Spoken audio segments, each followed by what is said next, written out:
Hello and Just hello and welcome to a Bergkamp Wonderland World Cup special. No, okay. You cunts. Shut up. Sorry. Nanu, cheeky monkeys, and welcome to a Bergkamp Wonderland World Cup Special Edition Part 2. Fuck me, I got that right first time. Tonight on the show we have Kris. Hello. French John. Bonsoir. Venezuelan John. Hola. Excellent. Right, as French John is our guest, French John, what have you thought to the World Cup so far? And tell us a little bit about your beloved France. Oh, first of all, I don't like French national team. Fuck them then. Yes, it's really good World Cup. Last edition wasn't that good. I mean, a lot of goal, a lot of team conceding first, but winning. Yeah, very, very exciting. Now, what's been your favourite game, would you say? England, Italia. I'm a big fan of Italia and Pirlo, so, but, I know I'm not objective, but, it was my favorite. That's probably the one I've laughed at the most. Other John. Hey, we've had other Jeff, now we've got another John. So, other John, tell us a little bit about what you thought about the World Cup so far.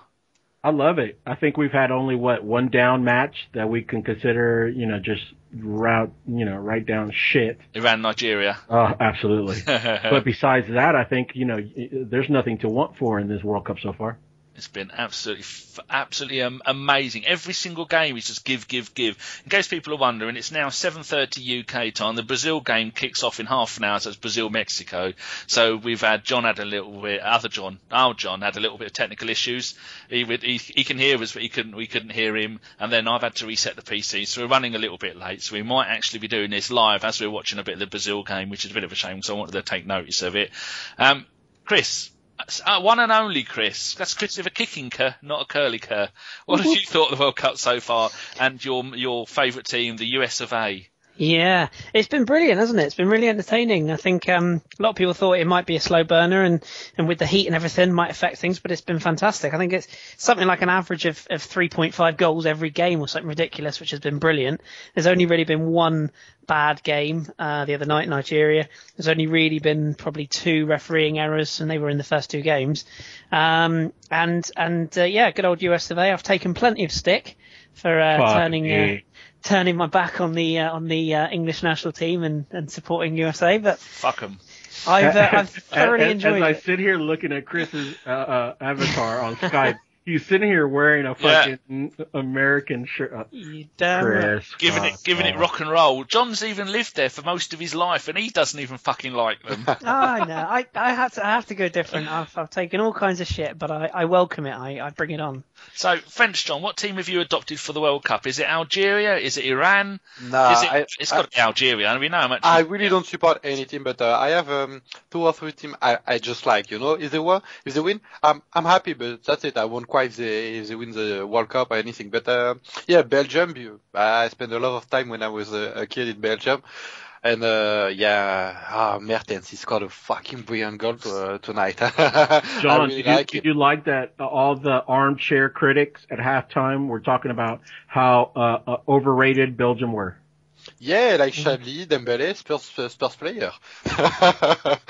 But I'm well happy with the team. It's always difficult to start a World Cup, especially when it's the first one for almost every player. Even all player. And even the coach is his first World Cup as a coach. Yeah, I'm very happy for them. Of course, Germany, Dutch fan. I was really happy to see the 4-0 last night. Very good. And then Italia, I told you, Pirlo, Totti for my childhood. I'm happy for right now with the World Cup. My favorite team won, so yeah, it's good. What would you, so far, who do you think's been the most impressive team, Kris? A lot of people will probably think the Dutch, but I would have to say Germany were outstanding. I couldn't really look past Germany. I mean, the way I'm one of the few people that actually thinks Portugal are hugely overrated, aging, and they really are just sort of one player with 10 others supporting him. But the way the Germans just put them aside, even with 10 men, I think they would have comfortably beaten them with 11. So they probably were the standout. There's a few that haven't quite got going yet. Argentina and Brazil were sort of slowly catchy monkey and never really got out of first gear. But we'll see how Brazil get on tonight. But yeah, the Germans have really caught my eye so far, unsurprisingly. How about you, John? You have to look at Germany. I think you can't look past that. I'm going to disagree with Kris here. I think, the team that Portugal started yesterday was at a complete detriment to what they can do and what they can expose, Germany's defensive end. I think, anybody that knows anything has to think that Eder was a better choice to start that match just because of the pace. Totally. And just run it. Listen, I love Mertesacker, but let's be realistic. He just doesn't deal with pace very well. What do you think of the left back of Germany? They're center back, so maybe they can be a problem in the next few games now.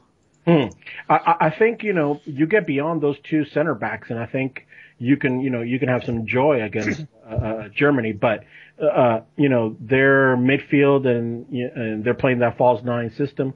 I think they're going to give everybody, what everybody expected which was a whole lot of trouble. As far as the Dutch and, Spain, I think just had a bogey game, to be honest. So, but it's been entertaining to watch.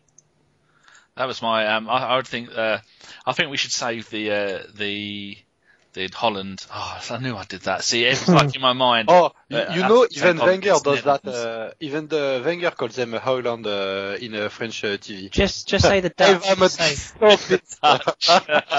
I think we should save the Dutch-Spain game for when the podcast starts to die on its arse. But I thought Germany were absolutely fantastic, and I was over the moon with the Italy-England game because it just showed how shit England are down that left-hand side, the whole of their defence. See, what amazes me, I said this for the last 250 years, that how much would England have won if they'd have had the Arsenal back five? Because when a team works as a unit for an entire season, when it comes to championships and World Cups, they play brilliantly. Now, I reckon England would do much better down the left-hand side if we had Gibbs and the Ox down the left-hand side, because they've worked together quite a lot last season. But they don't. They play Rooney and Baines, who that's really the problem, mate. They don't even know each other. You can't win a big game with Gerrard and Henderson only in the midfield.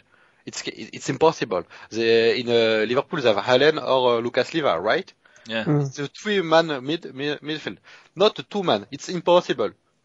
Just impossible in a big game. England can't rely on Gerrard building a team about him. It's only because, yet again, England picking players because of who they are rather than what they bring to the team. Now, what does Gerrard bring to that team? Fuck all. Everybody has to carry him. He's rubbish. And because he's in the team, then he has some sway with the manager, and you get some other Liverpool players, like French John was saying. Henderson, I don't rate him at all. Wilshere was a joke. And then we just say the whole time that Arsenal fans, we've had the shoot more. England showed the other night why you shouldn't shoot more, because every time they got the ball, they were shooting. Can I make a point on that as well? I think it was probably about 18 months ago, maybe a bit longer, when Theo Walcott was in the England side, and there were so many people, Arsenal fans included, saying, well, all he is pace. What is Raheem Sterling exactly? Pace. Because that's all he is. He's and a silly haircut. Pace, a silly haircut, and 15 kids. That's all the guy is. More kids than cats. More kids than cats. Don't get me wrong. He's obviously got talent because he's playing at a top flight club or a top club. But he's just pace. He runs into dark alleyways. That's it. Did you see what Pirlo said about him? No. He said something like he was the only England player who gave him trouble during the game. Yeah, if Pirlo say that, yeah. It's very similar, but it's very similar to a few years ago when Messi and Guardiola said that their fear on the Arsenal team, it wasn't Cesc, it wasn't Wilshere, it wasn't any of the other players, it was Theo. Yeah. Pace kills. Listen, in sports, pace kills, and he has it. He has it in bags, but. At the end of the day, you have to do something with it. And I think that's something that Theo has cultivated over these few years, that, he can assist, he can finish, he can chip the keeper, he can use that pace to make it a detriment for the opposition. And I don't think Sterling's quite there yet, although he's got a huge future if he continues on this trajectory, which, if we're talking about players, you only have to look as far as like someone like Nigel Reo-Coker, where early on you thought they were going to be world beaters, and they ended up not doing anything. Yeah, I agree. So what do you lot think too? So when we did the John set up an ESPN predictor, and we've had nearly 400 people join, and then once the World Cup started, it would show you who picks what team. 2 people picked the USA to win it. 2 people picked Portugal to win it, including our very own Gimli, which I don't know what he was smoking that. Gimli's I did too. Hipster. He's a hipster. You picked Portugal. Yeah, I did a Portugal. I did a Portugal bracket. Oh, there must have been 3 then. Can I just say I didn't pick the USA, just in case anyone...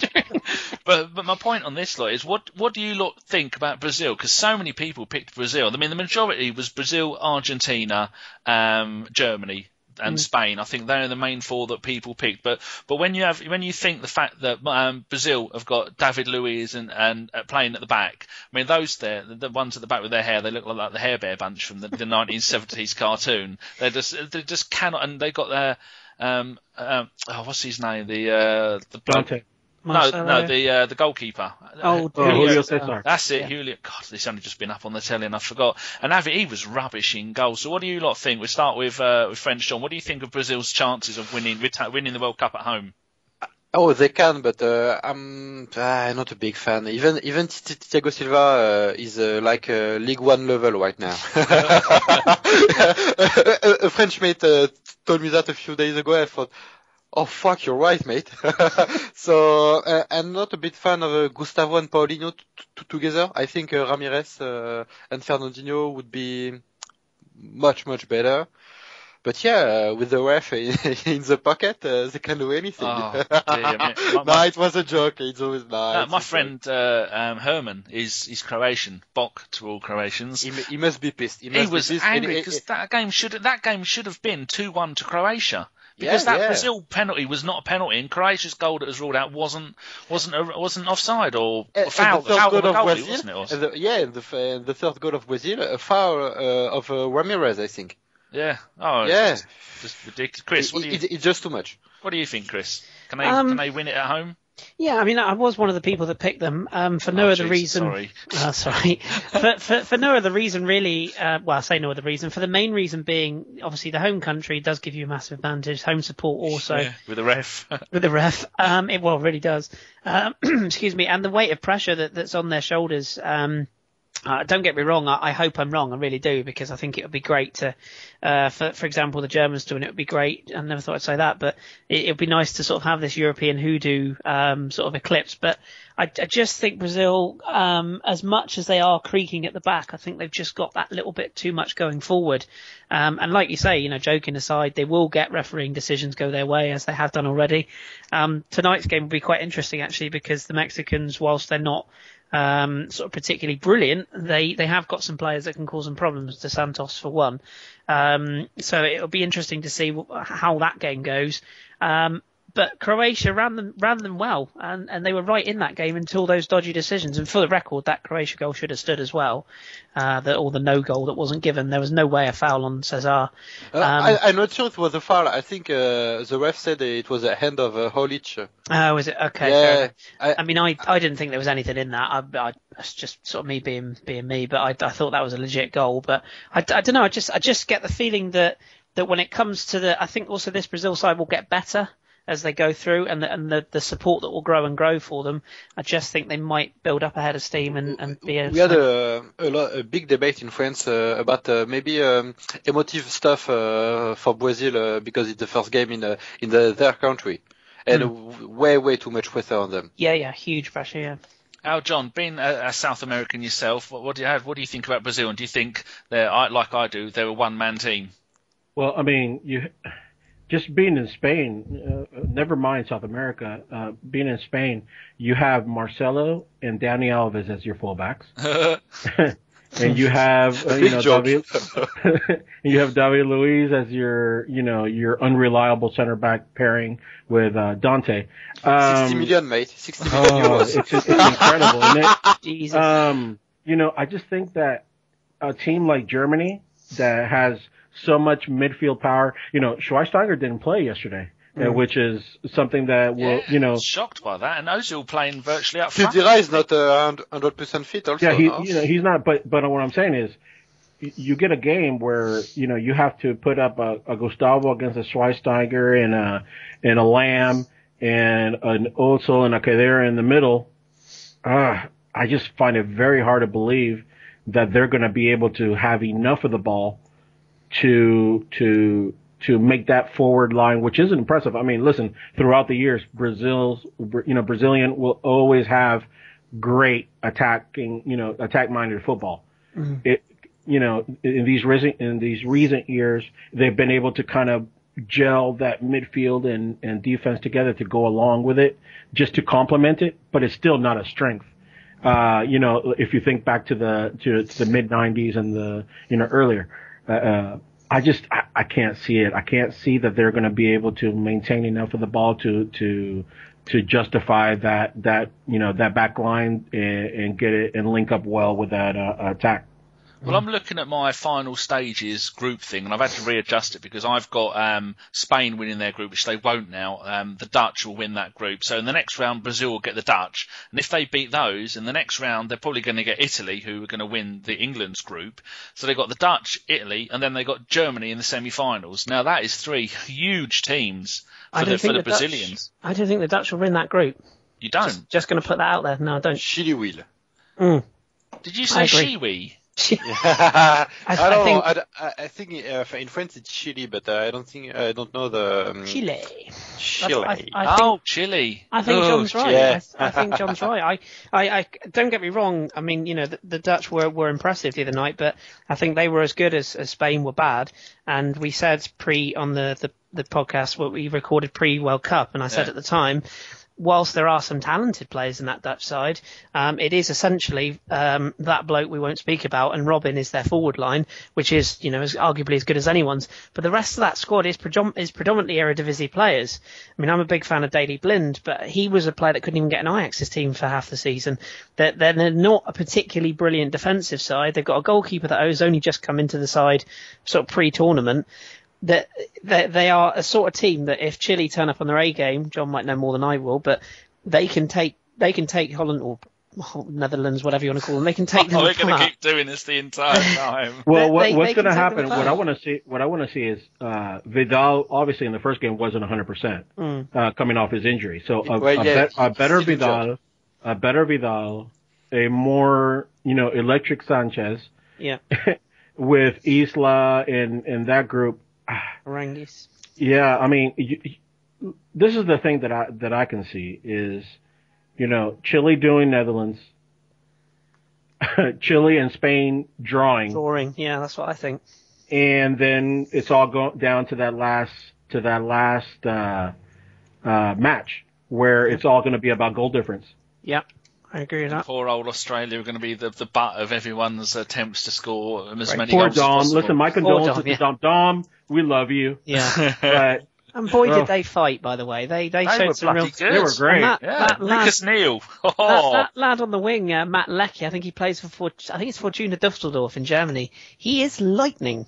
He's not much else, but he was pace, and fair play to them. They gave Chile a game, and there's not really been. You say Leckie? Leckie, yeah. Oh, he plays for FSV Frankfurt. Yeah, sorry. I wouldn't even have any idea what country he's playing in. It's definitely the German Bundesliga too. But no, I mean, there's not been any really poor side. In fact, ironically, I just got a tweet from Big Kris on Twitter, and he was just saying, please don't rip Nigeria apart. I would have to say that other than Nigeria and Iran, there haven't really been any very poor sides. Don't get it wrong, Nigeria weren't awful, but they didn't have a lot going forward, and they didn't particularly look like they had a clue what they were doing. I thought Ghana were much the same last night, bags of possession, but just shooting from crazy angles and trying ridiculous things. But there's not been many teams that have been poor, not yet anyway. Before we move on to the latter groups, the more recent games, let me give you guys the news about the Rakitic move. Oh, yes. Rakitic to Barcelona for 18 million euros. Shit, is 3 million euros, possible add-ons depending on, league titles, whatnot. Suarez the other way Dennis Suarez the other way on a 2-year loan with a buy option. Barcelona obviously can repurchase him for $9 million, or Sevilla can buy him outright for $6 million. What did you think of the Croatia midfield? I mean, Modric, Kovacic, and Rakitic. God, that's so beautiful. Love it. Kovacevic, for anyone that hasn't watched him, he plays for Inter Milan. He's kind of been restricted all season because they tend to play a system. Mazzarri, the coach, former Napoli coach, tends to play a system that restricts Kovacevic's ability to get on the ball and pull the strings. But with Croatia, they take the reins off him, Modric, and Rakitic. Is there a better three in any World Cup midfield? I don't think there is. Did anyone else have problems picking out Modric because of his haircut? Yeah, I kept thinking, where the hell is he? Let me ask you guys this question though. Just taking it back to club football real quick. Fabregas obviously gone. Xavi on his way to Qatar for 27 million for a 4-year deal. That's not bad. You have Sergi Roberto, basically Sergi Roberto, Rafinha, and Rakitic to substitute Fabregas and Xavi. Would you take that or no? No. It depends which way Barca are going to go, I guess. I mean, and of course Barca's after Higuain as well. I was going to say it depends. I mean, that one is just bizarre, really bizarre. You might know more than I do, John, but I can see with Luis Enrique coming in, I just get the feeling that maybe there's another signing coming, that maybe he'll look at. They're going so youth oriented that Daniel Alves will go too, no? Who? Sorry. Daniel Alves. Alves was not happy, but I think that he won't go, given the fact that Puyol has left as well. So, and then Valdez has left. I mean, you're talking about a shakeup in a major team. Yeah. I mean, they're talking about leaning on the likes of Rafinha, Sergi Roberto, Deulofeu, Tello. I mean, oof. Are they keeping Afellay and Cuenca as well? And then thinking about selling either one of Sanchez or Pedro. It's just wow. Come home. Come to Arsenal. About what Kris had said. Afellay, a player who I rate immensely, who has done nothing while he's been. I know he's been out on loan, but what a player he could be. Are they keeping him? Nobody knows what Barcelona is doing. They're after Higuain. At that point, you got to question what the fuck Bartomeu is smoking. John Henry wanted to know what we were smoking in the Emirates. I want to know what Bartomeu is smoking. He's right down the street. I might be able to get some.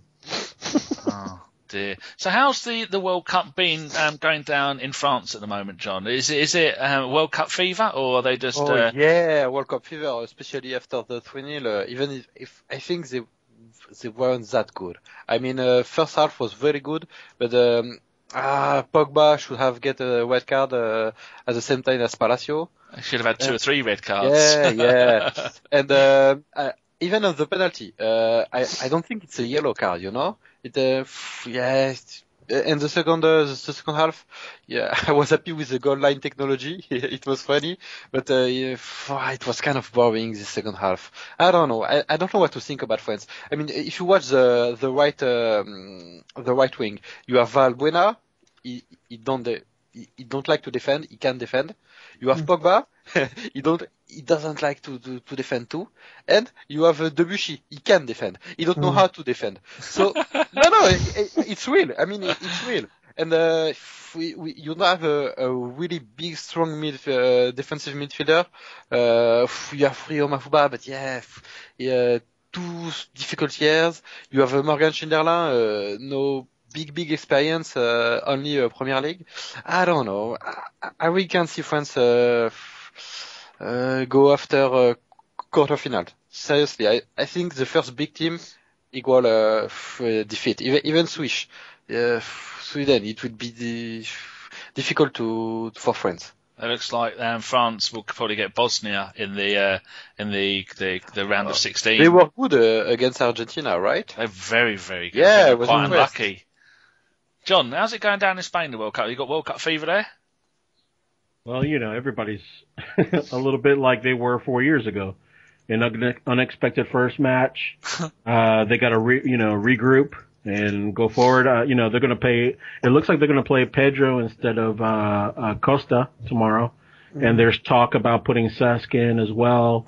And Coquet, Yeah, but Del Bosque. The problem with Del Bosque is that he's very loyal, so he's going to stick to that double pivot system. So you're going to see Alonso and Busquets in the middle, which I think is a huge mistake. And I think you're going to see the Piqué and Ramos center back pairing, which I think is another big mistake. Everybody tries to blame Iker, but you got to understand he made one mistake that led to a goal.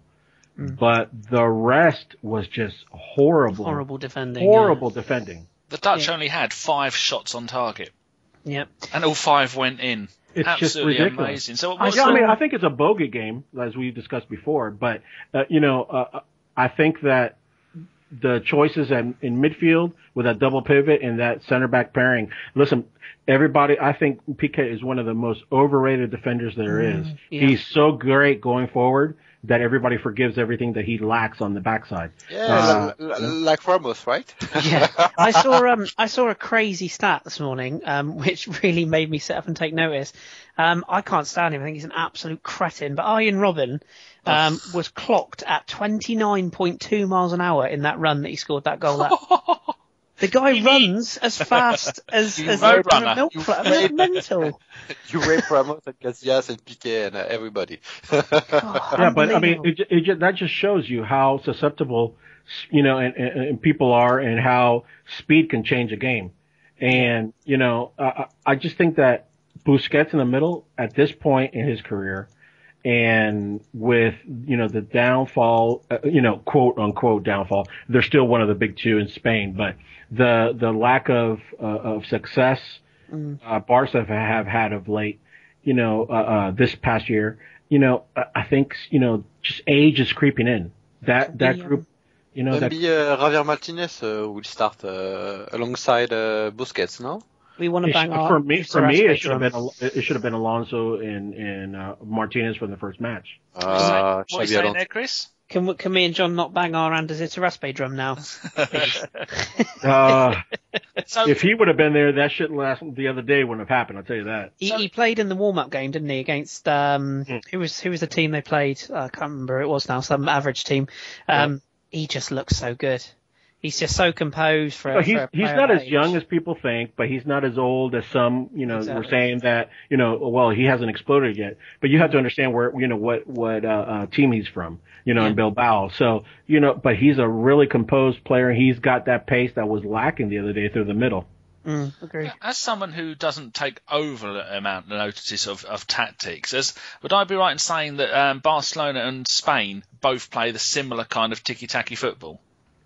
Well, that's what they're built on. Their success. Yeah, and so my point is, leading on from that, is that we've seen the death of tiki-taki football with Barcelona. Why haven't Spain changed their system drastically now that the world is aware of it? Loyalty. They kind of tried with Diego Costa as a starter, and it how wasn't bad a did big that success. work? That was terrible. Think about it. This is a team that didn't have any success until that system came in place. Yeah. So they what were will they do now? consistently. No, but what I'm saying is that this group of players are the group of players that actually won them the European Cup, that actually won them the World Cup. Prior to that, they had many talented teams that never won the distance. So, I think it's that loyalty to the group of players that won them everything. So they're going to ride them until, they can't go any longer. That loyalty is going to cost them. Or it's going to be, it could be another situation like 2010 where it was a crazy first match and then they go back to business for the rest of the tournament. So you think that could possibly happen? Listen, you can't put a team that's capable of interchanging parts with talent that they have and can keep the ball the way they can when they're at their best. You can never count them out. What do you think for me, Del Bosque is like Wenger. He will die with his ID. He can change. Is that the Algerians I can hear in the background? Tell us what the Algerians are doing that way you live in France. No, they're in the car with their flag and they look happy. I don't understand. I don't know the English word for klaxon. I don't know. Horn. Yeah, and they'll do that, and they look happy. They lost the game, but they're happy. Oh. Only Algerian people. Let me ask you guys this question. Yeah. Chris, John, and Danny. Costa, mistake as a footballer, changing nations and turning your back on your home country during their World Cup hosting, and then seeing the way they got beat the first match, or is he going to have the last laugh? He ain't having the last laugh. I don't think with him calling Scolari. Oh, sorry, it was a joke. I don't think. Brilliant. I don't think it's a mistake as such. More that I just don't think he's that great. I just don't think he's. I honestly think that he thought that he would have more chance of getting in the Spanish team because they don't have an actual, an out and out striker other than Llorente, who they didn't pick for whatever reason because Torres is gone. I just think he didn't think he would get into Scolari's plans, and he thought, well, sod it, I'll go for Spain. I know that he was in the press conference and he refused to answer any questions in Portuguese. He insisted on speaking Spanish. So Chris, are you saying that that stats over a 1 year period might be faulty? Ooh, are you daring to say that stats without fucking context isn't the way to go? Couldn't possibly go against the hipster's choice, could I? I mean, you've never seen him play, but you still don't rate him. Yeah. I've never seen him a number of times, but I think he's massively overrated. And wait till he moves to Chelsea for a massive amount of money, and he does another Torres. Oh, that is a glorious thing. The thing is, he will get goals in the Premier League because the way his game is, the power he's got, the pace he's got, the finishing ability he's got, he will get goals. But then, if you're paying 32 million quid, you expect goals unless you're Spurs and you buy Soldado, which is funny. Oh no, he's going to get a massive amount of goals. Those bottom five teams exactly. And he'll get a lot. He's going to pick up a lot of cards. I mean, you saw it the other night. He'll get booked for diving a lot. He'll get sent off for losing his head. I mean, the guy's a bit of a nutter, and I'm just not convinced that Chelsea's strengths will be to play the way he plays his game. I'm not sure it'll work out. But then they have got that other certain number 4 that's joining them. So we'll see how that works out. My next question for you guys. Moving to teams that we saw, closer to today. Pepe. Oh, what a cunt. Is he not, listen, Is he not the most just unpredictable guy in the tournament? I don't know how he gets a game. I can't. Didn't he sit out the Champions League final as well? I think he did, didn't he? Didn't he? I remember one of them. But he was on the bench, but he was injured. But that's it. I remember seeing his sad little face on the bench thinking, you're a shit defender, you're a mental case. And then he goes and does that. So he's ruined it. He may never get to play in this World Cup again. Would you have called that a red card? Yes. You know what you're going into at this level. You can't retaliate. Part of being a professional sportsman these days is learning to deal with pressure, and you get people winding you up throughout the game. I mean, at all levels, people will wind you up throughout the game. And don't get me wrong, I don't think Thomas Muller particularly covered himself in glory the way he reacted, but it's part of the game now. You've got to learn to keep your temper. Look at the guy for Uruguay; it was exactly the same. Lashed out. I don't know that I would have given him a red card, but that's just because I've seen him go insane versus Getafe and kick the skin off of somebody's back. So. Anyone that hasn't seen that, look it up. It is horrific. But I think sometimes players forget that in Spain, playing for Real Madrid, he gets away with whatever he wants virtually, and you're not going to get away with that at the World Cup. No. Especially one of the opening games, everyone's going to be watching it and having an eye on it. The referees have been quite poor at one time or another. Kris, you were going to ask everybody a question. Just a quick one. I was wondering if everyone had one single moment from the World Cup so far. For me, mine came last night, funnily enough. I suppose I'm a little bit biased for the team I'm following, but I thought John Brooks' header and subsequent celebration after the winning goal for the US last night, I thought it was fantastic for a number of reasons. One, it's just the sheer emotion was just really nice to see, a genuine modern day footballer reacting in such a way that just shows that the game is still a massive part of just that. The game is not all about money and sponsorship and whatever else. There are some players that genuinely love the game, and that was a touching moment. And also just the arrival of the game sort of stateside. I mean, yes, it's definitely arrived. It's there now. It's going to get bigger and bigger. We all have a little bit of a joke at their expense. I don't.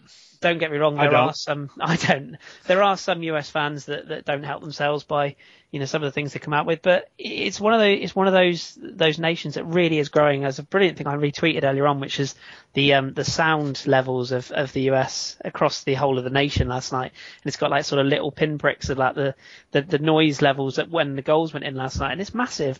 And a country of that size, if they get the quote unquote golden generation, clearly this year, they're not going to win it, but a nation of that size, if this does take off, and with the people like sort of the Beckhams coming in and the new franchises coming in. He's doing a good job with recruiting some German, American people, There's tons. But it's intelligent. To go along with what you said, Kris, the match last night, I believe, beat the NBA Finals Game 5. Absolutely, yeah. Was it 9 or something ridiculous? I think I retweeted that. Because people in America don't really care about San Antonio. It's true. It's Texas, right? It's Texas. Glory. Don't you ruin it for them. To quote, it was a quote I got, which I'll quote Calvin on this one, Calvin Masterson. The US match does a massive 7.0 rating, beating Game 5 of the NBA Finals. Soccer is coming to take over. People in America don't like Miami. They don't care about San Antonio. So. It's for that. If it's big franchise like I don't know, New York or Lakers, don't worry. It will beat. Because you're a big basketball fan, aren't you? Kris said the golden generation. I mean, let's be fair. The best the best athletics in the world generally come from the U.S. Absolutely. So if you get a handful of those kids, that are now 9 years old or 8 years old or under. That they say, well, let's give football a try. Let's give this European football a try. They've got two coming, Gideon Zelalem, of course. No. And Julian Green, who we haven't seen yet, but he's in the squad and he's on Bayern Munich's books. Yeah, but I mean, what I'm saying, just on physicality and could you see a LeBron James type statuesque person or somebody absolutely. that. If you watch American football, if you know the post tight end, I think they're like 6'5", 100 kilo, so 200 pounds, and they run so fast. It's crazy. If you add that to football, European football, it could be. Yeah, LeBron James is basically 6'10". He's 140 kilos, and he can run the 40 in about 4.5, 4.6. Exactly. That's crazy. The key thing is, as you rightly say, John, because the sport is because football is becoming sort of a very big time player sport in America now, and it is really starting to go that way. You're going to get some of these college athletes that instead of choosing to play NBA or gridiron, they are actually going to say, you know what, maybe there's a career in football for me. Absolutely. And the money will come, and you will start to see more and more Americans playing in Europe. And I mean, Clint Dempsey is proof of that you can succeed over here. There's other players.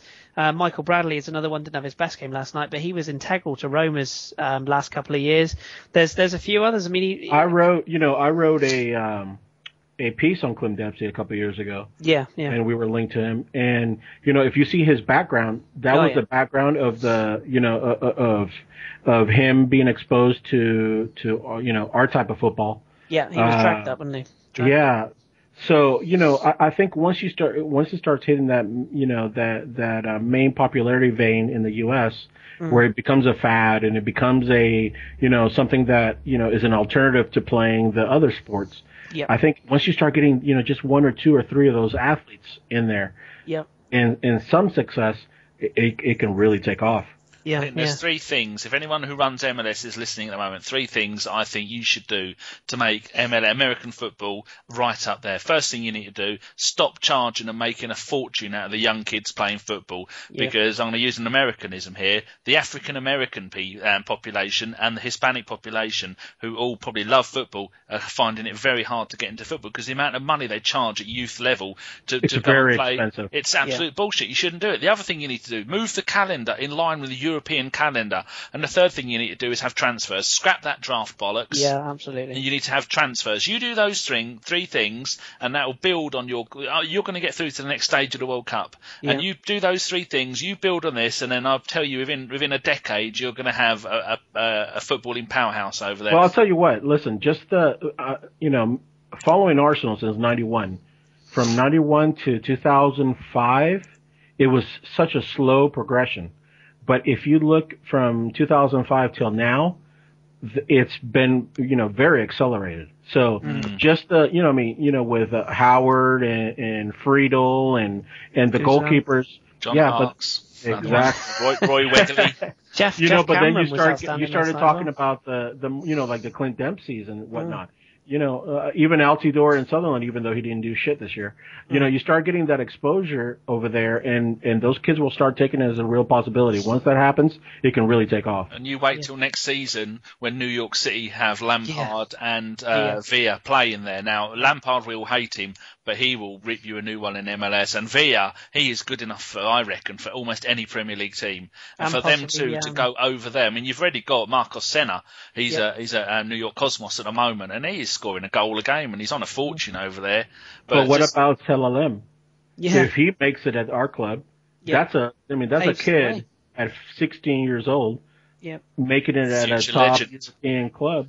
Paves the way for others. Wow. Is he representing an African country, Germany or No, he's USA? representing the US. He's committed to the US. He has. Oh, what a choice. You lovely little man, you. Well done. Yeah, he had the choice of, was it Ethiopia?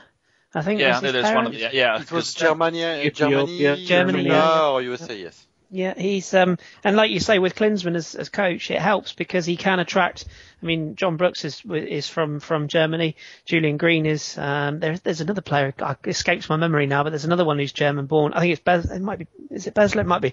But there's a few that Klinsmann has convinced basically. And what he does is he gets them in to train and just says, look, you might be German born, you might have German parentage, but we want you in our side. And the facilities they have over there put us to shame. Huge. Coaches, the amount of Brazil nearly scored. What was I going to say? John, French John, what is your highlight of Chris's question? What's your highlight of the World Cup so far? Your one outstanding moment? The Colombia celebration. Yes. Of the first goal, I was like, that's a team. I was so happy. Just unbelievable. Just I don't want to see that every time, but once in a while, that's beautiful. It's real group, real team, real squad. I was happy. Other John, what was your moment so far? I think it's a tie for me. The Silva miss, and then 2 minutes later the Van Persie goal. Yeah. I think that changed. I think that changed that match. And then for me, the surprise of the tournament so far, Joel Campbell from Arsenal. Man of the match against Uruguay. God, he never gave up, did he? 90 minutes of passion and enthusiasm to just keep going and going. It's wonderful. So it means someone's going to buy him off us. We're going to touch on Arsenal players over the World Cup anyway, aren't we? Yeah. What was your moment, Danny? Oh, my moment was, I'm glad I let our John go first, was the cut stunt scoring that goal. And I've looked at that over and over, and I say to everybody, look at this goal. Now, you see the third replay of the goal from the third angle. You look at that and you think that, when they do a show reel in 100 years' time of World Cup goals, that is going to go in the show reel. That is just absolute. Not only is the goal, if you'd have scored that against Iran or Algeria or some other team that isn't very good, but to score it against arguably one of the greatest footballer and goalkeepers to have played in the last decade in European world football. Just even he was off his line, he saw it was coming, but that is just a thing of beauty. And I'm just pissed off that arsehole scored it. Absolutely.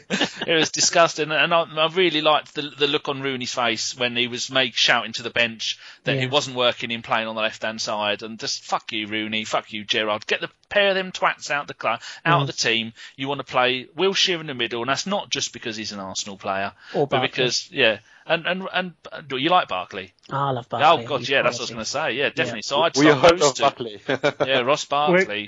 Quick update because this is Arsenal related. Yeah. Morata is trying to be used as a Real Madrid trying to use him as a make weight with Monaco for Falcao. Higuain is in talks. Well, his agent or whatnot are trying to make a move from Napoli to Barcelona. And Benzema is about to re-sign after the World Cup with Real Madrid. So where does that leave us with strikers? Fucking nowhere. Joel Campbell. We'll come on to strikers. I've got quite a bit to go on that, but go on.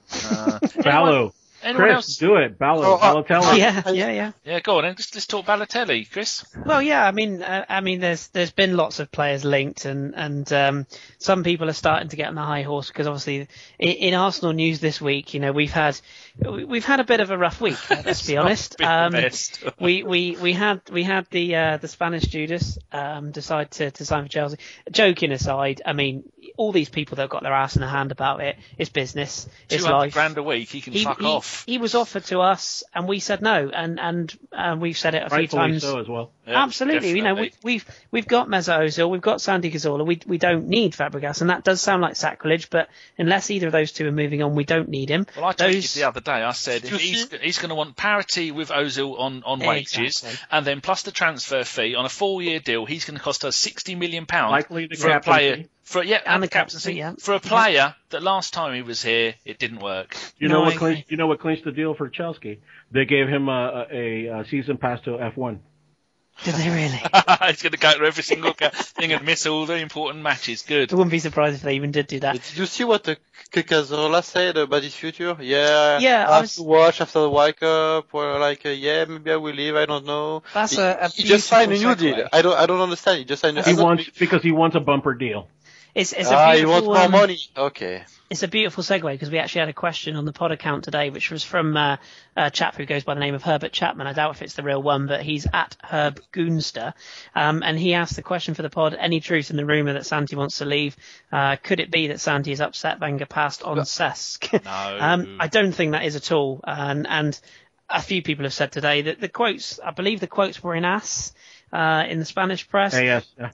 AS. It's a bit of a worry that he would say, I'll sort my future out after the World Cup. The thing is that he was linked to Atletico Madrid last year. Yeah. And then he signed the extension. He's with us till 2017.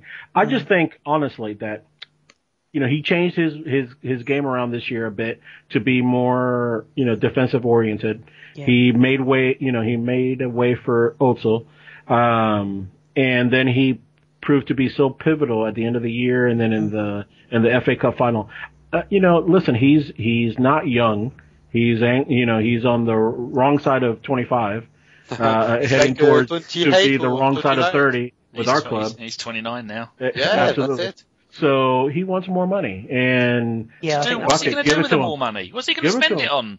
Yeah, you have a family to lollipops. There's only so much paella you can eat, Santi. You don't need all that money. I'd stay for £50,000 a week. Make us all happy. I think, joking aside, I think that is spot on. I think John's hit the nail exactly on the head. He signed a 5-year contract, but he's looking at the fact that we've got a lot of money sat in the bank that we're not potentially going to spend all of that money, and he's just thinking, well, if I can get a payday, and you can say that that's the modern day footballer, and it's always outrageous, but it is just business. I mean, everyone he won't rock the boat. He's technically gifted.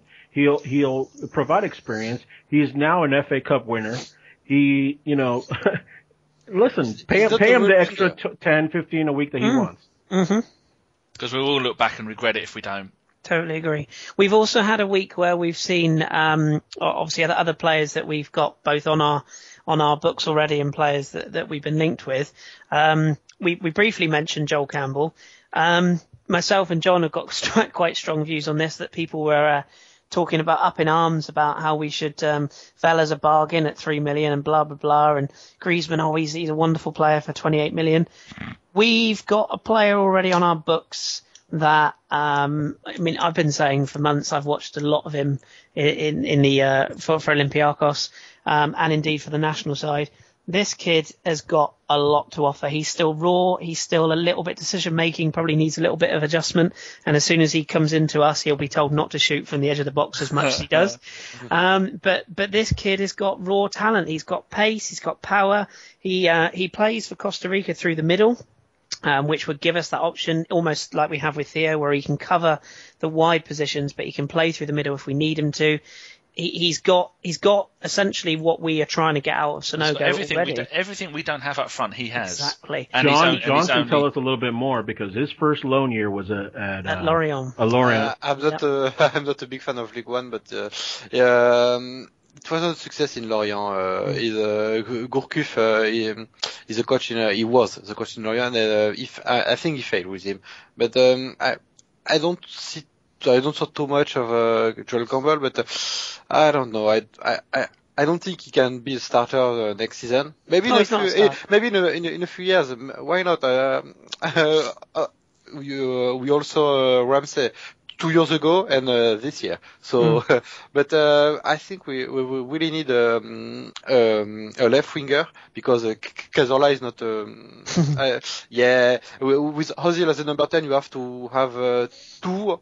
Really fast winger, and plus we have Giroud as a striker, so not too fast. So yeah, I'd like to see someone like maybe Griezmann, maybe Sanchez, I don't know, someone who can run. But our very own. I think Campbell and Chamberlain as a sub in the wing, that's not too bad. I mean, you're looking at a situation where you have Campbell, Gnabry, Ox behind Theo. And Poldi and Cazorla.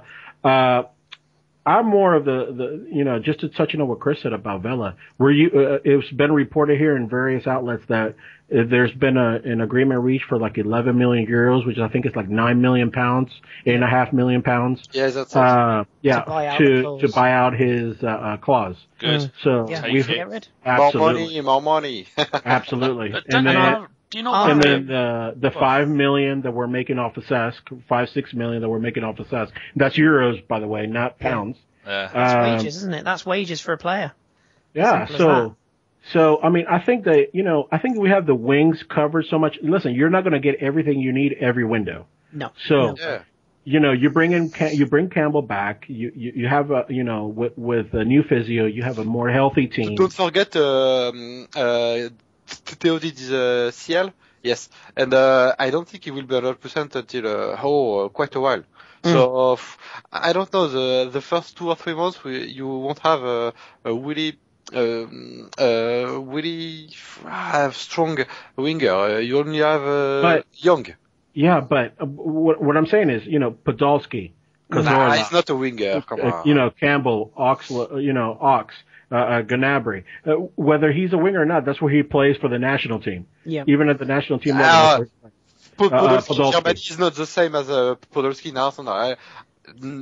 Really not at all. He defends, he runs, he does everything with Germany. He don't do everything with Arsenal. I think the thing with Campbell, the thing you've got to look at, I mean, there's 2 things. I know our very own Jason has been driving me and John wild with rage about this. We need a left winger thing. I think the thing with Joel Campbell is that you're not losing anything by giving the guy a go. If you bring him back, you give him a pre-season and you say, right, you've got until Christmas to prove that you're sort of in and around the first team. If it's not working out, we do what we did with Jack. Send him to somewhere like a Bolton, somewhere sort of a bit lower on loan for the last half of the season and get him toughed up and then bring him back again in the summer and then make a decision. And the other thing to consider... But the thing is, everybody always talks about this lack of bodies. Yeah, We're talking about bringing bodies in that we already own. Exactly. And we've got other players that are going to come back in as well, which we can look at in pre-season. Most of those are players that are going to make the step up. I know we've mentioned people like Bellerin before. That there are players that are going to have pre-seasons and are going to be given the opportunities to step forward.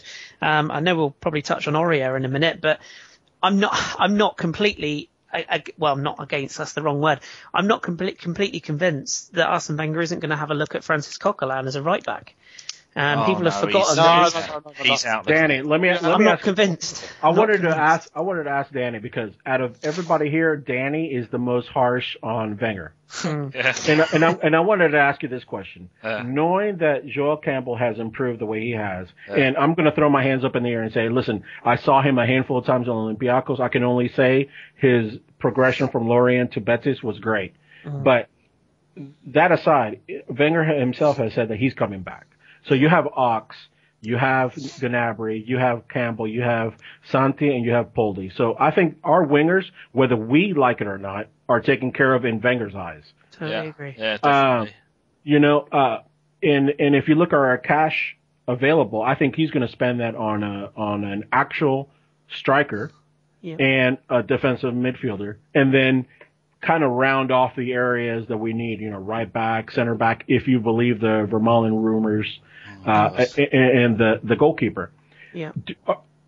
My question to Danny is, numbers in, numbers out. What do you see this summer? Well, I think a couple of the loans are going to come back. Like Campbell's definitely going to come back. None of you have mentioned. When we bought him, we got him on a 4-year deal. He's now finished 3 of those years. So this January, if he has a brilliant World Cup, this January he's a free agent, signed for whoever he wants. If we don't play him and make him feel that he's wanted at the club, but of all the players that's coming back in, I think Giroud he's been sold. He's staying in Germany. Giroud. Did you say Giroud? I thought you said Giroud. Giroud. Sorry, yeah, Giroud. you're right. Yeah, Dojo. Yeah, Dojo. He's staying over there. Coquelin if he comes back, he'll be straight back out again, either on loan or we'll try and get rid of him because he's not an Arsenal player. Campbell is going to be coming back and hopefully will slot in, and I'd like to see him play as an out-and-out striker in the mould of a Thierry Henry crossed with an Ian Wright, with the pace of Henry and the eye for goal, but maybe this goal-scoring ability and the hard to get off the ball that Ian Wright was. So, I mean, that's just like be ultimate if he did that, and you can't see that happening in quite a few years.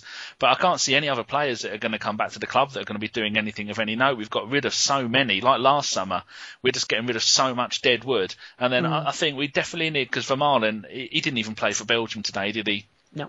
He was kind of bad during the friendly game. So Van Buiten, I don't know, 5-10 games with Bayern Munich this year. 75-year-old Daniel Van Buiten got in ahead of him. Yeah, but close to the second half of the season, Van Buiten. He does the job. He does the job, Van Buiten. Yeah, he does. Yeah. But coming in wise, I think we're going to maybe look at 1 or 2 big transfers. It's going to have to be a defensive midfielder because Flamini is good, but he isn't the kind of player that is going to win us the title that we need to do.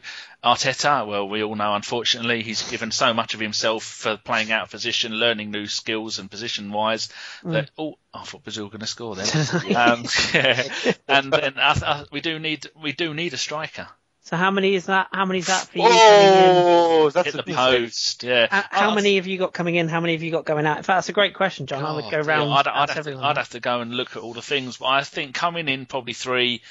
Being sold? Do you mean leaving on a free, like Benton and all that, and not counted, and Fabianski? No. I'm talking about people that are under contract. Yeah, I don't think anyone's going to leave. Maybe Vermaelen at a push, and that'll be it. But he ain't going to do any better by going to Man United.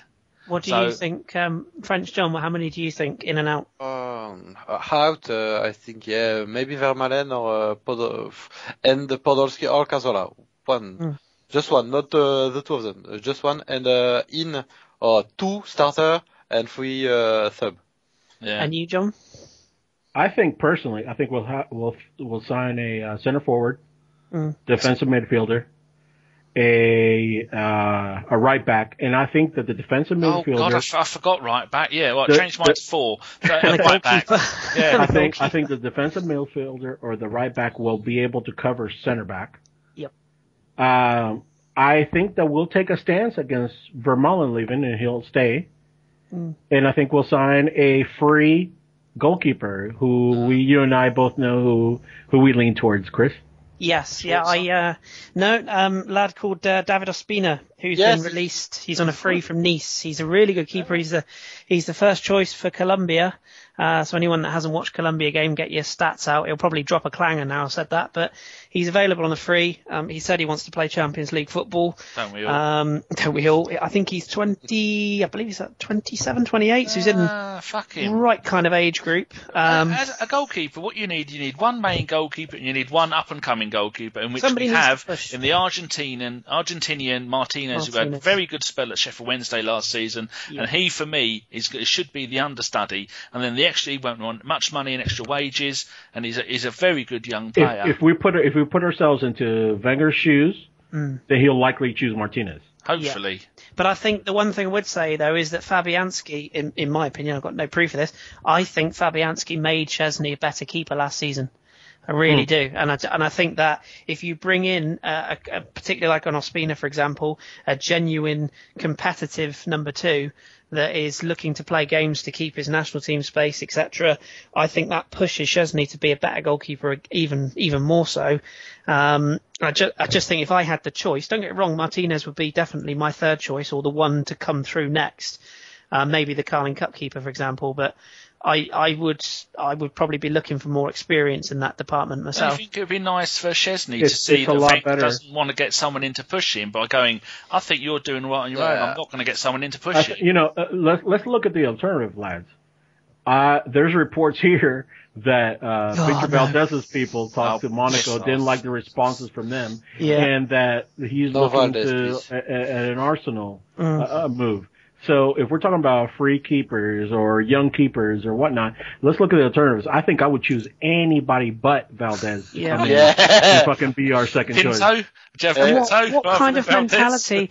I always wonder this question. If you're a goalkeeper and you are playing so for example, you're David Ospina and you are the first choice goalkeeper for Nice. There's no. Why leave? Why would you move? I don't, unless you think money, mate. Money. Well, money. Yeah, that's a very fair point, John. But unless you really think if a goalkeeper of that ability comes into Arsenal like Viviana did last year, he must have thought, look, I can push Szczesny, or I can do.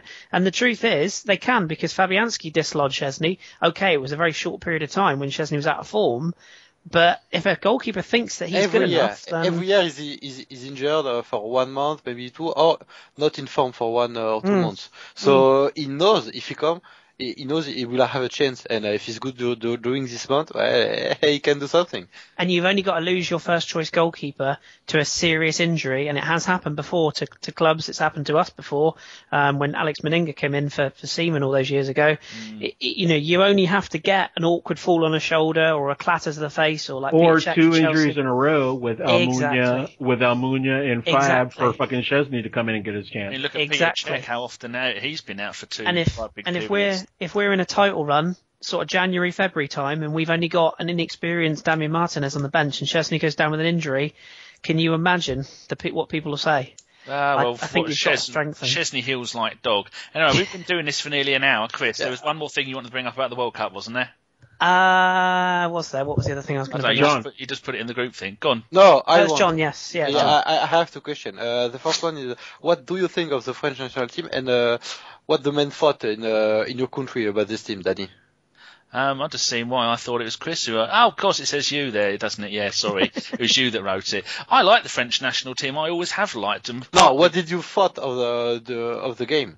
I thought the game was brilliant. I think it wasn't a 3-0 game though, wasn't it? You weren't so good that you made. Was it Honduras you played?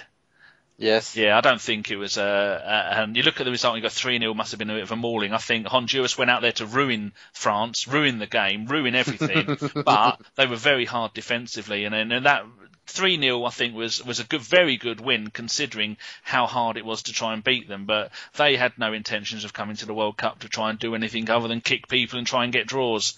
Your next game is against Switzerland, which I think is going to be your toughest game, and I've got you down as a 2-0 win against Switzerland, and then after that I've got you down as a 2-0 win against Ecuador, and I think France are going to be looking for the quarterfinals because I think you've got a good team, you've got good players, and I quite like the French team. It's a shame we don't need a left back, by the way, because Ricky Rodriguez, who I've mentioned before, he is fantastic. Wolfsburg, he set up both the goals for Switzerland.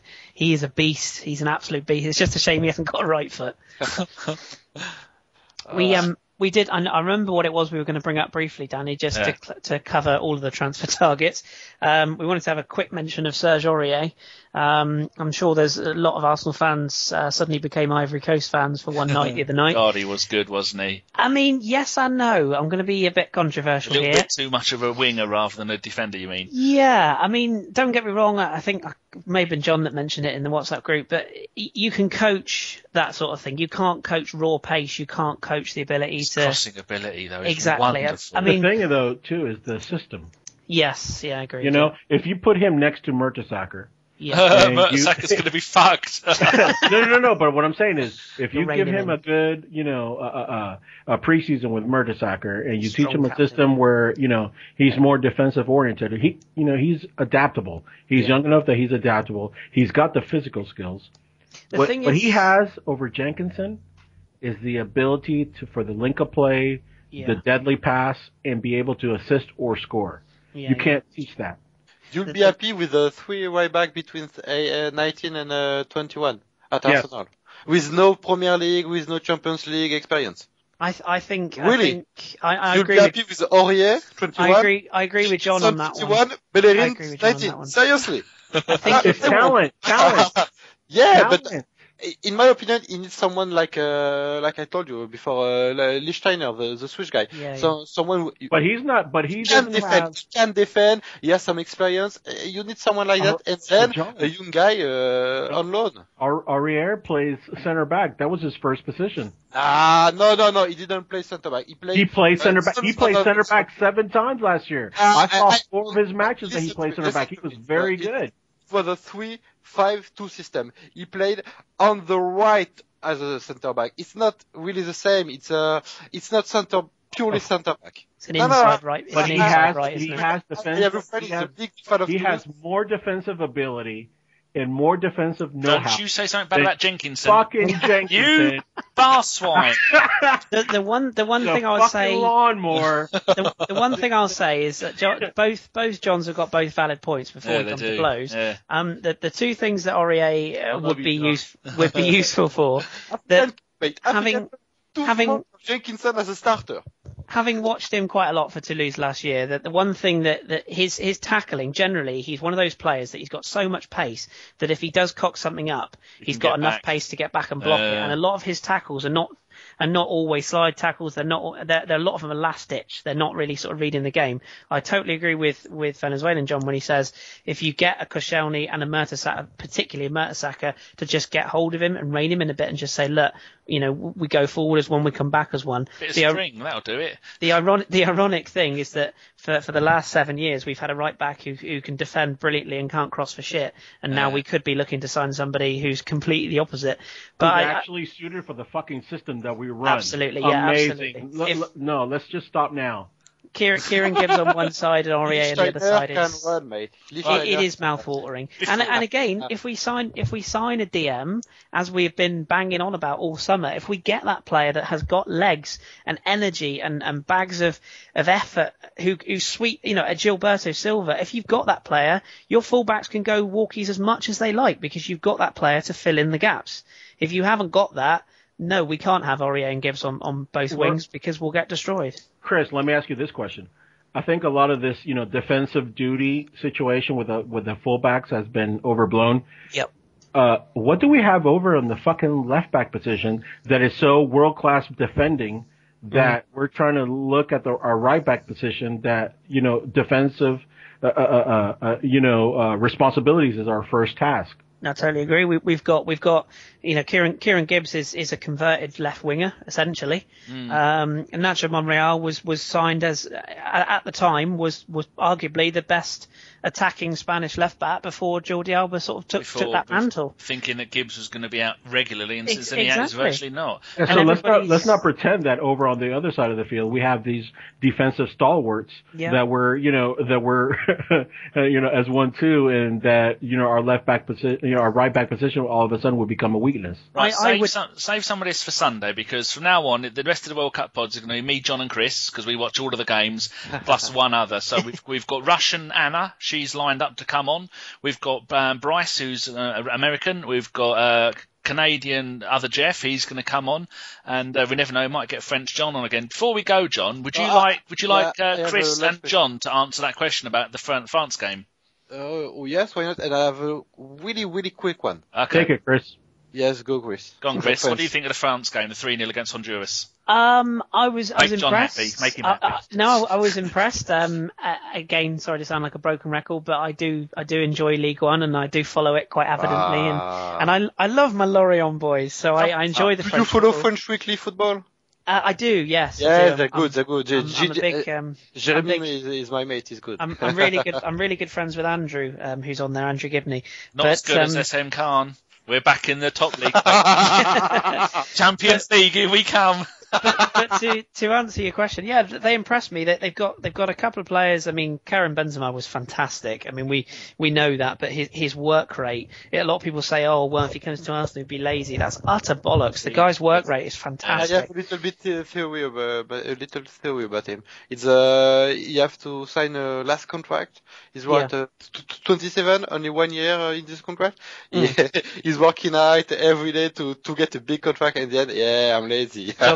John's mentioned it that Real Madrid of all the players Real Madrid are linked with, their first priority is, from what John's was saying, is to get him signed up, and you can see why.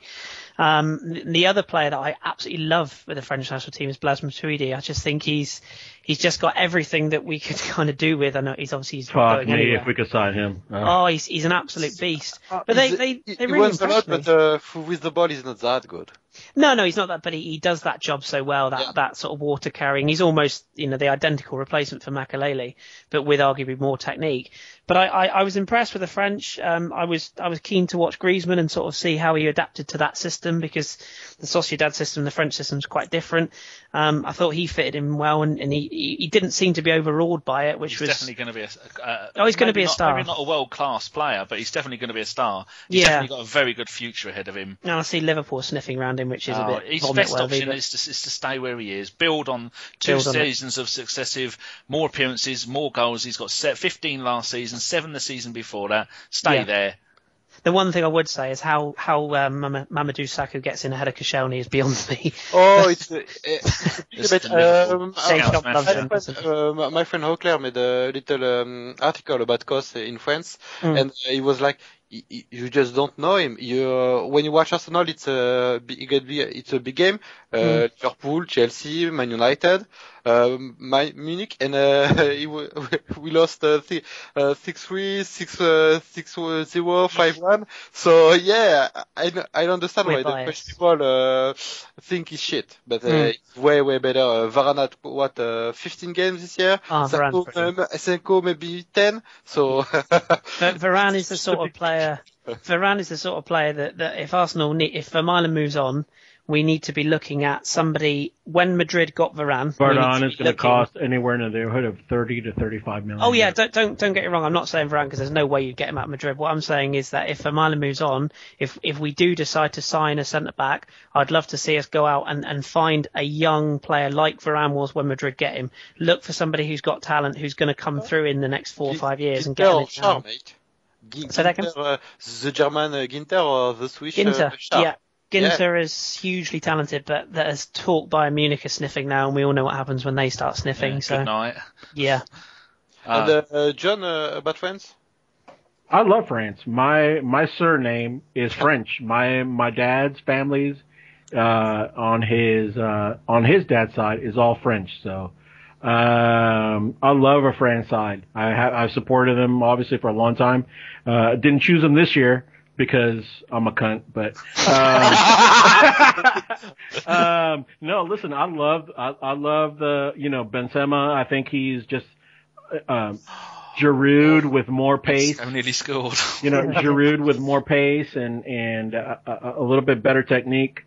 Unfortunately, he's re-signing with Madrid, so no chance there.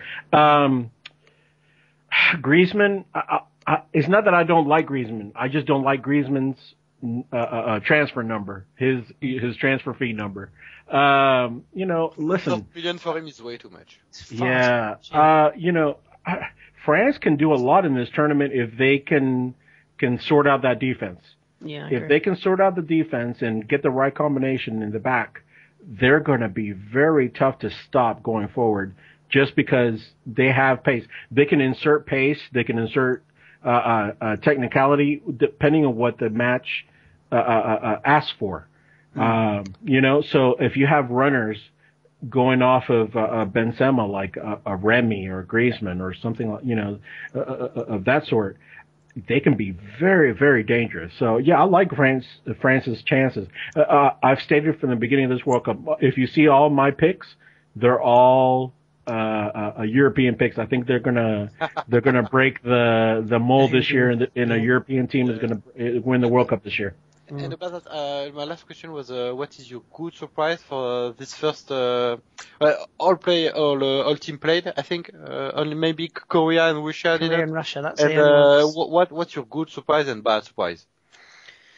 Oh, Danny? that's a good question. I know. I'm also a star of a podcast, so I know some stuff.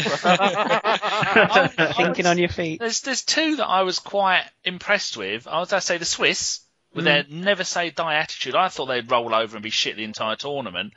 Costa Rica, I thought they were magnificent, and Colombia. So between those three, I think they have been the ones that you're thinking, cool, well done, go on. I'm glad to see a World Cup where it's not so predictable, because I've done my predictions, and out of there's been so far 15 games, I've got 2 dead right, I've got 5 right, and 8 wrong. Only 5? Yeah, so in total, I've got. Yeah, but I mean, I've got 7 right, but only 2 were exact score right, and 5 were the result right. So I've got less than half of the results right. Now, for a World Cup, normally you wouldn't be that bad, would you? Some of the upsets, it's just been absolutely brilliant. That's me done. I can boast a similar record. I've picked 2. I got Colombia 3-0 right, and I got the USA Ghana score right last night. Well, 3-0. For me, the 2 that stand out, one, sorry, I'm going to be boring, but US. just the passion and the way that they sort of clung on, and there was an element of batten down the hatches, and there was an element of luck, but it's always quite nice to sort of see when Ghana went 1-1, everyone expected they'd roll them over, and after 75 minutes, the USA were fucked. Absolutely, but it was 90 fucking minutes of defending. Defending, it really and was. 3 minutes of offense. Loved it. It really was. It was old school, but just for John Brooks' moment alone, it was just brilliant. The other 2, seeing as Danny had 3, I'll grab 3. The other 2, you have to give the bad surprise. Oh, the bad. I'll give the bad as well. Well, the other 2 good were. Danny didn't. I'll have a think. The other 2 good for me were Colombia. That celebration, I totally agree, but also that they're a very attractive side. And the other one for me is, and without Falcao as well. And Chile. I just love watching Chile. They've got some really just lovely technical footballers, really good to watch. Bad. I'm going to try really hard not to throw Nigeria under the bus, because that's just too obvious. Throw them down the well. It would have to be Pepe for his outrageous stupidity, and probably Uruguay. They really stank it up for me. I thought they were. I didn't expect them to be brilliant, but after I was really keen to watch Cavani, especially without Suarez playing. God, he was shit, wasn't he? Suarez the party. I mean, yeah, exactly that. You talk about Ronaldo and Portugal. I think Uruguay is the same with Suarez. Other than Diego Godin, who I really like, they're so aging. They look a team that's clunky. I was stupid enough to put Muslera in my dream team. That was a bad decision. John knows that. But yeah, they really disappointed me. And for a group that England was supposed to sort of walk through comfortably, I got a funny feeling England will actually end up beating Uruguay, and I thought Uruguay would top that group, so that shows what I know. Well, my bad one was England living up to the reputation I gave them before the World Cup. I said they would be shit. I said Rooney and Gerrard are both arseholes. Yeah. Fuck them. So there you go. That's my bad one. Big John, your go. And John? For me, my 2 good were I think Chile and Costa Rica. Yeah. And my 2 bad were Portugal. Obviously, and Spain. Poor old Ronaldo. And Spain, the Ibérica Peninsula. Tenemos mucho que hacer, ¿no? French John, answer your own question, French John. Good one. Mexico. Yeah. They're quite good against Brazil right now. Yeah, they are. And the first game, the refs didn't help. But I'm happy with them. And Costa Rica, obviously. And bad one, Uruguay. I was like, before the World Cup, they can do something. I don't know. But I was disappointed. Special mention for Cameroon as well. They were awful as well. That's another one to chuck into the mix. And I don't know. I was really upset about Argentina too. They really wasn't that good. They took their time though. They won, but I don't know. They're not going to do anything. Yeah, I know, but everybody is like, they can win. I don't think they win the World Cup I just and I was unhappy with them. And a special shout for Ghana, who've got a player called John Boy, which is just brilliant. Right, what I'm going to do at the end of every podcast for the World Cup, ask everybody at the moment, who do you think is going to win the World Cup? So we'll ask our guest first, French on. Who do you think at the moment, as it stands, who do you think is your favourite to win? Germany or Italy? I can't choose. I can't. Okay, Kris. I'm going to stick with Brazil. You fool. And John? Germany.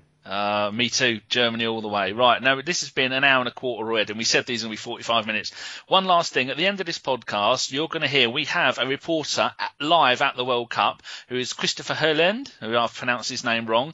He's Norwegian, brought up in Brighton. So he sounds as English as we do, but he's living down in Argentina teaching people English, and he has gone to the World Cup, and he is going round at the moment finding Gooners at the games, and he's recording small tidbits of them, emailing them to me. So I'm going to go through those, and he's done one of them where he's at the Mexico game, and he shouts out, "What do you think of Tottenham?" And then, as if by magic, the crowd go, "Whoa!" which I think means shit or something. So they say puntas, isn't it, or something? I think something. I couldn't quite make out what it is. Puntas? I think it is. John will probably know more than we do. So, if it was Spanish, it'd be mierda. No, that's not it. I think it's puntras or it's some puntos or it's something like that. And it sounds like that. Anyway, so Kris is big thanks to Kris. Live it to fucking Brazil to be the only country to speak fucking Portuguese in his land of Spanish. Very true. Portuguese for you. Bless them. Right, sharp. I need to end this. Right, so thanks to Kris for doing that. We're not going to bother doing shout-outs or any of that other nonsense. We're just going to say that was a Bergkamp Wonderland podcast, World Cup edition. Nanu, nanu, you cheeky monkeys. Come on, the Germans. Cheerio. Goodbye. Ciao.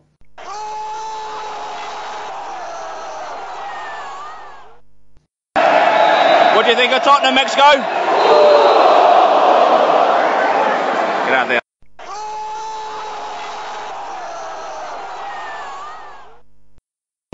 Okay, this is Norwegian Kris at the World Cup. I'm joined by Gary. Gary, tell me where you're from. I'm from Texas, USA. Cool. We're sat here in a bar in Natal watching Argentina against Bosnia. It's half time, and you're telling me you're an Arsenal fan. Yeah, big gunner, big time gunner. Tell me how it started. It all started with a beautiful pass in like 97, 96 from one Dennis Bergkamp. So then my love affair started with Bergkamp, and he was Arsenal. So then I've supported Arsenal, and since then I've been a gunner ever since then. Yeah. And being out in the States, there was no Premier League, there was no anything. So you had to catch it on highlights on Mexican TV, and I saw a highlight of a Bergkamp pass. I can't tell you which goal it was, but it was such an exquisite pass that I thought the finish was the easy part. The pass was what was magical. So my dad went on business to London, and I told him, get me a Arsenal Bergkamp. So he came home with a Bergkamp shirt, and it was an Arsenal shirt with Bergkamp on it, and since then it's been my favorite shirt, my favorite player, my favorite club. Yeah. So he's your number one player of all time. Goes without saying. Goes without saying. Oh yeah, he's magical. His goal against Newcastle, I think everyone points to that, but I think one of my favorite moments was his farewell game when he came on as a sub, and his second touch of the game was a goal, and it was the game winner. So I mean, that to me is like, that's class. You're coming on your own day as a sub, but you still have class and quality. You scored the game winner. That's Arsenal. That's Bergkamp. And tell me, where do you watch the games when you're watching the games in Texas? Where do you watch them? I watch them at home. We would get Mexican TV channel, so I'd have to watch the Mexican TV channel and just sit and watch. Sometimes you'd get a game from England, sometimes the game would come in from Holland, maybe it'd come in from Germany. You just kind of luck of the draw. Yeah. And then as soon as the internet became available, like readily available, I had to find what channel was showing Arsenal and where. And then I'd find it'd be like little stations would pick it up, and then I'd have to drive to wherever, like bar or a restaurant would show that channel, and then ask for it. And then when I'd ask for it, I'd have to hope there was no American sports on that could preempt that game. Yeah, right. And then I'd be able to get to watch. So a lot of work. Because you're half Mexican. That's why you get the Mexican channels. Exactly, yeah. What do you think of Vela then? Carlos Vela? There's a lot of rumours about him coming back. There's a lot of rumors of him coming back. I think he's quality. I think he is.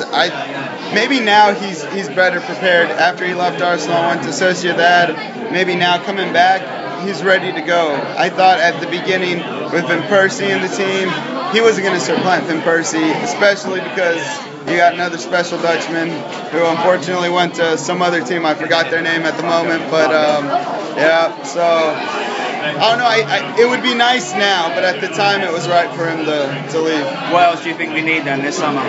We need a hard man in the midfield. Someone, a Ray Parlour type, Patrick Vieira, someone willing to put a foot in, get a card, but prevent anyone from putting one in on us. We need a hard man, someone to say, you know what, we're going to see this one out 1-0. When I was a kid or younger, I read a book, and they described Arsenal as boring Arsenal because they would win 1-0. But we need the 1-0 victory. We need to know that the days we can't get, flashy offense, the days we nick one in the 80th minute, that we're not going to give it up 10 minutes later. Every team that wins in England has that, unfortunately, and Arsenal's getting that. But we need a hard man, someone just come in and say, no, not today.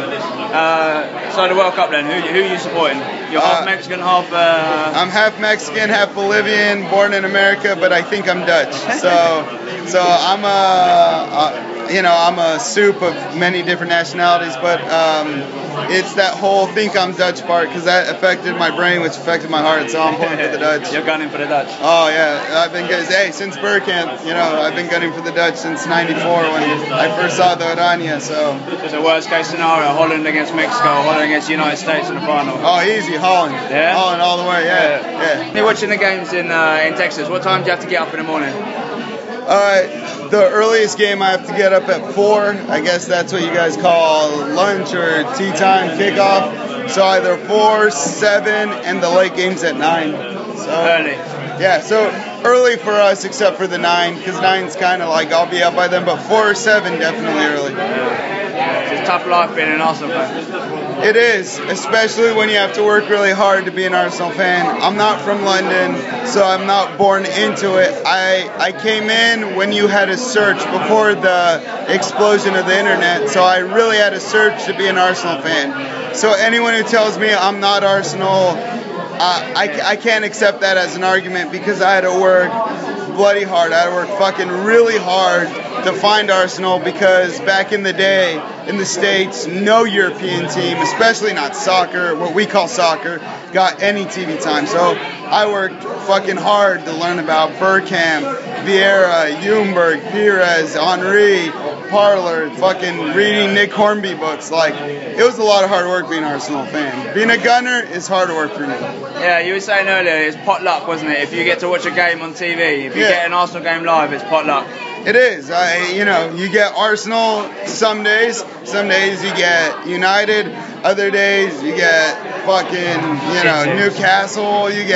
I remember teams from like Grimsby Town, like stuff no one else in the States knows. Like I've seen shit like Hull now, obviously, but Hull back in the day.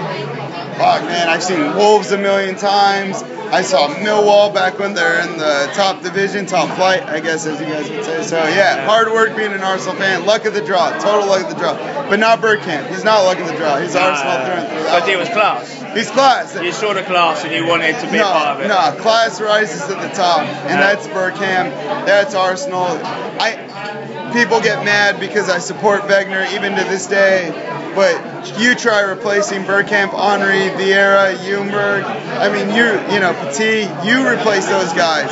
Seaman, you replace those players and find me another invincible team. No team's ever been invincible.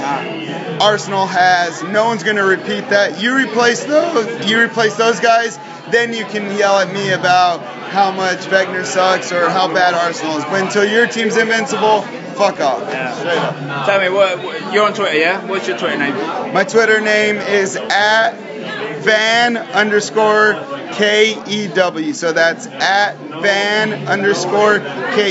Nice, we'll find you there, man. Nice to meet you, man. We'll nice to meet you enjoy too. the rest.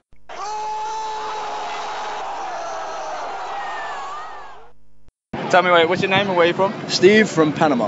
Okay, and what are you doing here, Steve? I'm here for the USA versus Ghana match, and we'll be going to Spain, Chile after this, and already hit up Costa Rica, Uruguay, and Fortaleza. How long are you staying in Brazil for then? About 10 days. Nice. And who are you supporting today? Today we'll be supporting the United States of America. Yeah, okay. And what do the Arsenal need this summer then? Well, I think we need to spend. We have the money. We should have more than usual, having won the FA. And I think that what we need, first off, is we need to have someone other than Ali G up front. He can only do so much by himself. And I also think we need some strength back in. Some of our defenders aren't as quick to the ball as they should be. And I think that would probably be the two best things, up front and then out back. Nice. Do you on Twitter? Excuse me? Do you use Twitter? I do not. No?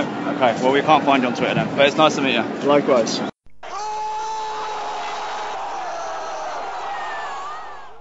Where are you from? From New Zealand. What's your name? Josh. And you're Gooner? Yes. Who are you supporting here at Ghana versus USA? Ghana. I think now you can't see it, but I can see that you've got the colours. Yeah, that's fine. Yeah. How long are you in the World Cup for? World Cup for the full month of the World Cup. Yeah. South America for 6 months. So. Okay, nice. And then going to the UK afterwards. Oh, good. Yeah. We'll find someone to get you an Arsenal ticket. Yeah, that's the one. So who are you supporting during the World Cup? New Zealand didn't make it, did they? No, we got knocked out by Mexico. So I was supporting Mexico in the last game. Yeah. We're on a tour with not a tour, but self-made tour with 6 of us. So we just drew today punishments if your team gets knocked out. So I drew Colombia and Belgium. So I'm supporting Colombia and Belgium by default. No, that's not too bad. Not too bad. Yeah. That's not too bad. Yeah. How did you become a Gooner then? New Zealand. How did I become a Gooner? Mate, just fell into it really. Just the way they play. How do you get? What time do the games go? Mate, 3 o'clock in the morning. So you have to work hard to be an Arsenal fan. Very hard, yeah. Are you an Arsenal fan too? That's the wrong answer. I've tried for years to convert her, but she won't pick any team. The only thing I can get out of her is she supports Ryan Giggs, which don't ask me why. Don't ask me why. She said she doesn't support Man United, but she supports Ryan Giggs. Okay. So tell me what you think we need this summer then. Striker. Number one. I mean, striker to make our team better, and then the building blocks to make the team competitive. We lose Sanger, we need a right back, we need a defensive midfielder just to strengthen. We need a centre back when Marlon goes. Sort of the standard stuff. But striker's the thing that we need to compete properly. Okay. And how do you watch the games then? 3 o'clock in the morning. Do you meet other Gooners or just watch on TV? Mate, most of the time it's a solo thing. You're streaming it or you're doing something. It's pretty lonely back home. But that's part of the reason moving over to the UK. It's going to be a bit more social, so it's good. How long are you going to stay in the UK for? 2-year visa. See what happens. Nice. That. Yeah. Cool.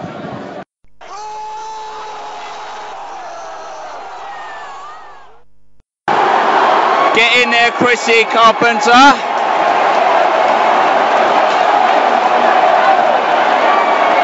USA.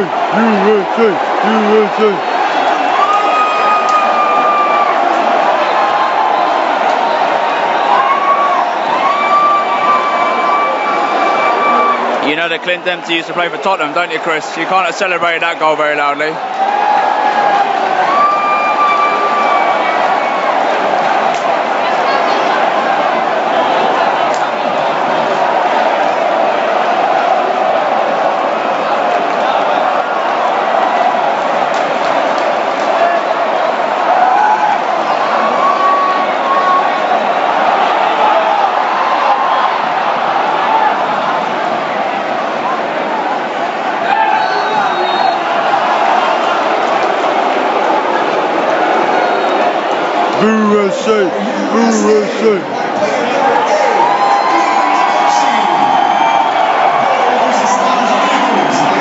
Former Tottenham player Clint Dempsey.